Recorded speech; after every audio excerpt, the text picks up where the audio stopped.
New Zealand చూస్తున్నాం. కులాల కుంపట్లతో చలి కాచుకునే నాయకులకు ఇక చెమటలు పట్టబోతున్నాయి. మతాల మంటలతో పబ్బం కడుపుకునే పాలకుల పీఠాలు కదలబోతున్నాయి. 1000 మంది పౌరులు ఒక్కటైతే రాజకీయ నాయకుల గుండెల్లో రైళ్లు పెరిగెత్తాల్సిందేనని నినాదం పెరిగి పెద్దదవుతుంది. జనసేన అధికారిక ఖాతాలో పెట్టిన ఒక పోస్ట్ ఇప్పుడు సామాజిక మాధ్యమాల్లో పెను సంచలనంగా మారింది. సమాజంలో కుల మతాల పేరుతో ఎన్నో వాట్సాప్ గ్రూపులు ఉన్నప్పుడు శాంతి భద్రతలు కాపాడేందుకు పౌర మండలి ఎందుకు ఉండకూడదని జనసేన సూటిగా ప్రశ్నించింది. 1000 మంది సభ్యులతో ఒక పౌర మండలి ఏర్పాటు చేస్తే ఆ 1000 ఓట్ల భయంతోనైనా నాయకులు పౌరులను లెక్క చేస్తారని ఒక పక్క లాజిక్ బయటపెట్టింది. ఓట్ల కోసం కులాలను వాడుకునే నాయకులకు పౌరులంతా ఏకమైతే ఎంత శక్తి ఉంటుందో చూపించేలా జనసేన ఇచ్చిన ఈ పిలుపు జనాన్ని విపరీతంగా ఆకట్టుకుంటుంది. ఇదే అంశానికి సంబంధించి మరింత సమాచారం మా కరెస్పాండెంట్ శ్రీహరి అందిస్తారు. శ్రీహరి, ఏటి జనసేన పార్టీ పెట్టినటువంటి ఈ పోస్టుపై ఎలాంటి స్పందన వస్తుంది? శ్రీహరి.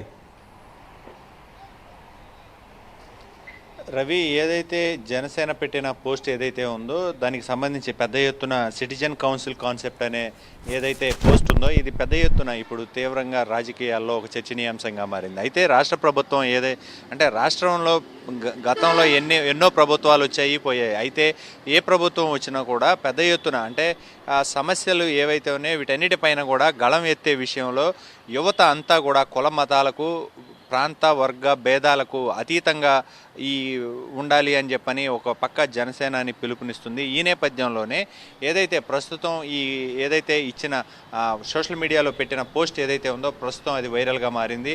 అయితే ఒక్కతాటిపైకి యువత అంతా కూడా పెద్ద ఎత్తున ఒక్కతాటిపైకి వచ్చి పెద్ద ఎత్తున సమస్యలు అంటే స్థానికంగా ఉన్న సమస్యలపైన పోరాడితే 1000 మంది కలిసి ఒకే గ్రూప్ అంటే అటు కులాలు మతాలు రాజకీయాల కోసం కొన్ని వాట్సాప్ గ్రూపులను వేదికగా చేసుకొని ఒక పక్క జరుగుతున్న రాజకీయం అయితే మరో పక్క ఆ సమస్యలన్నిటినీ కూడా యువత అంతా కూడా పెద్ద ఎత్తున వీటిపైన పోరాడేందుకు సిద్ధంగా ఉండాలి. దాంతోపాటు పోరాడేందుకు ఐకమత్యంతో అందరూ కూడా ఒకే వేదిక పైకి రావాలని చెప్పని జనసేనాని భావిస్తుంది. అయితే ఈ నేపథ్యంలోనే అంటే క్షేత్రస్థాయిలో అవలంబిస్తున్న విధి విధానాలన్నిటినీ కూడా మరింతగా మార్పు చెందాల్సిన అవసరం ఉంది అని చెప్పని జనసేనాని భావిస్తుంది. అయితే ప్రధానంగా చూసుకున్నట్లయితే దీంట్లో ఎన్నికల సమయంలో రాజకీయాల కోసమే పెద్ద ఎత్తున వీటన్నిటిని కూడా వినియోగిస్తారు. అయితే ప్రస్తుతం వాటన్నిటినీ కూడా చెక్ పెట్టే విధంగా రాజకీయాలకు కొత్త విధానాన్ని కొత్త మార్పులను తీసుకొచ్చే విధంగా జనసేనాని ఒక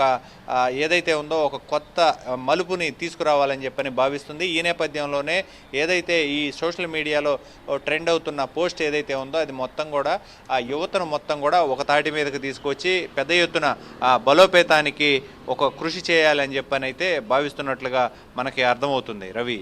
రైట్, థ్యాంక్ యూ శ్రీహరి.